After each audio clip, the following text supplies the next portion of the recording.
మైనార్టీల స్థితిగతులు, మైనార్టీల పరిస్థితులు ఆంధ్రప్రదేశ్ రాష్ట్రంలో ఈ కూటమి ప్రభుత్వం వచ్చిన తర్వాత దినదినానికి ఏ విధంగా దిగజారిపోతుంది మైనార్టీ సమాజము.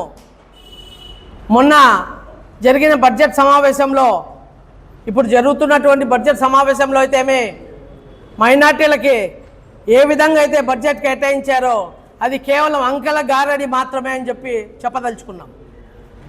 ఎందుకనంటే 1000 కోట్లు మైనార్టీలకు కేటాయించారని చెప్పారు.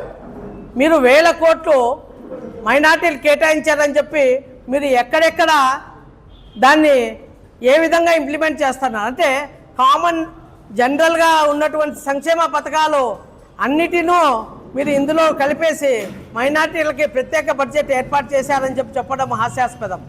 మరి అందులో భాగంగా మైనార్టీలకి ఏదన్నా కానీ రాష్ట్రంలో సంక్షేమ పరంగా, అభివృద్ధి పరంగా ఏదన్నా జరుగుతుందనంటే మనం ముందు నుంచి రాష్ట్రంలో ఎవరిని అడిగినా కానీ దివంగత నేత డాక్టర్ వైఎస్ రాజశేఖర రెడ్డి గారు ఏదైతే 4% రిజర్వేషన్ అమలు చేశారో, దాని తర్వాత ఫీజు రీయింబర్స్మెంట్ తోటి ఎంతోమంది ఇంజనీర్లు అయితే ఏమి డాక్టర్లు అయితే అయ్యారో అందరికీ తెలిసిన విషయమే.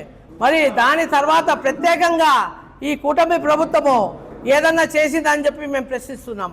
మరి దాని తర్వాత జగన్మోహన్ రెడ్డి గారు ముఖ్యమంత్రి అయిన తర్వాత మైనార్టీలకి ప్రత్యేకంగా ఈ సంక్షేమ పథకాలతో పాటు స్పెషల్గా సప్లాన్ అనేది ఇంట్రడ్యూస్ చేశారు. సప్లాన్ ఇంట్రడ్యూస్ చేసి స్పెషల్గా బడ్జెట్ అనేది కేటాయించడం జరిగింది. ముస్లింలు మైనార్టీలో రాజకీయంగా అయితేమి, అదేవిధంగా ఆర్థికంగా డెవలప్మెంట్ ప్రతి విషయంలో డెవలప్ అయ్యారని చెప్పడానికి జగన్మోహన్ రెడ్డి గారి ప్రభుత్వమే నిదర్శనం చెప్పి తెలియజేస్తున్నాం. మరి ఈ విధంగా మోసం చేస్తున్నటువంటి మీరు చేశారని చెప్తున్నారు కదా, మరి ఇంత బడ్జెట్ కేటాయింపులో మీరు ఏ పథకానికి ఎంతెంత చేశారని ఒక వైట్ పేపర్, ఒక శ్వేతపత్రం రిలీజ్ చేయాలని చెప్పి మేము ఈ సభాముఖంగా డిమాండ్ చేస్తున్నాం కూటమి ప్రభుత్వానికి.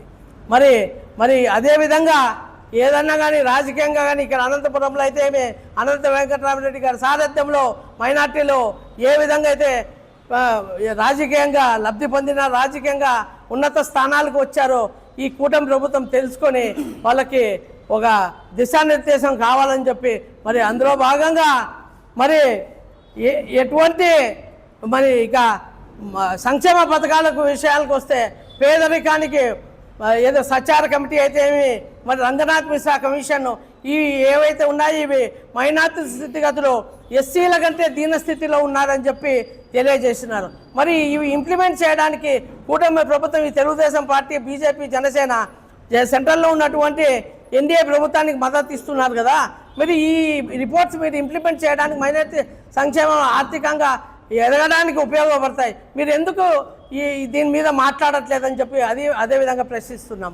మరి వీళ్ళు ఏదైతే సూపర్ 6లో ఏదైతే చెప్పారో ఈ కూటమి ప్రభుత్వము ఏది మన 50 ఇయర్స్ అయితే మహిళలకి, ముస్లిం మహిళలకి ఏదైతే మంత్లీ పెన్షన్ ఇస్తానని చెప్పన్నారు.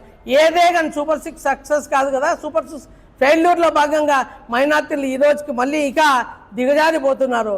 మరి ఇప్పుడు వచ్చే రాబోయే కాలంలో అయితే కనువిప్పు కలిగి మీరు జగన్మోహన్ రెడ్డి గారు సప్లైని ఏదైతే పెట్టారో దానికి స్పెషల్ బడ్జెట్ కేటాయించి మైనార్టీలకు ఆర్థికంగా, రాజకీయంగా